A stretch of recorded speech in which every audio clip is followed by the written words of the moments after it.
सदगुरु कबीर साहब की साखी है।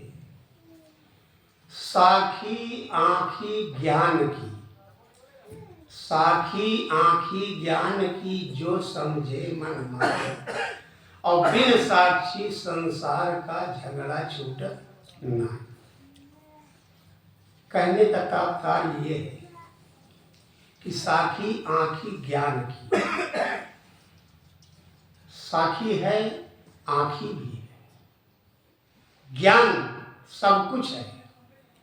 जैसे कि एक वकील होता है, कचहरी में वकील होते हैं। अब यहाँ आदमी झगड़ा करके, कोई बातें करके जब कचहरी पहुँचता है तो वकील कहता है कि भाई आप अगर गवाह साक्षी हमको दे दीजिए तो आपका मुकदमा हम जीत लेंगे। तो साक्षी देता है, बिना साक्षी के हम मुकदमा को नहीं जीत पाएंगे। इसी तरीके एक साक्षी आत्मज्ञान, जिसे अंतर्मुखी ये आध्यात्मिक ज्ञान के बिना हम अपने जीवन का कल्याण नहीं कर सकते। बिना सदगुरु के, बिना संतों के हम ये साक्षी हमारे जीव के साक्षी बनेंगे। जब इनके सत्संग में, इनके शरण में जाएंगे और इनसे हम अपना प्रेम, तन मन धन सब कुछ उनके शरण में लगा देंगे, तभी हमारे साक्षी वो बन जाएंगे, तब हमारे जीव का कल्याण होगा। तो इसी को कहा गया है कि साखी आँखी ज्ञान की, जो समझे मन माए, और बिन साक्षी संसार का झगड़ा छूटत नहीं। बस इसी शब्दों के साथ मैं अपनी वाणी को विराम देता हूँ। बोलिए सतगुरुदेव की जय। साई। बहुत ही सुंदर, थोड़े में अपनी बात आप कहें।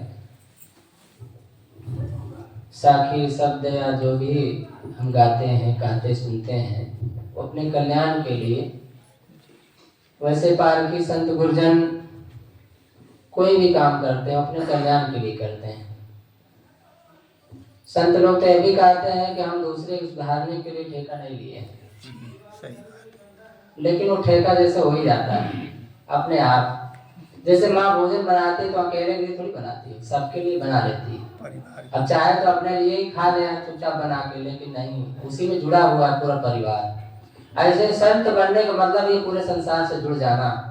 कबीर साहब ने कहा ना कि मैं रोए या जगत को, मुँह को रोवे न कोई, मुँह को रोवे सो जना, जो शब्द विवेकी हो। जो विवेकी का मार्ग अपनाएगा वो सबका हो जाता है, वो सबका होता है, किसी एक का नहीं होता। अगर वो एक का है तो वो साधु है भी।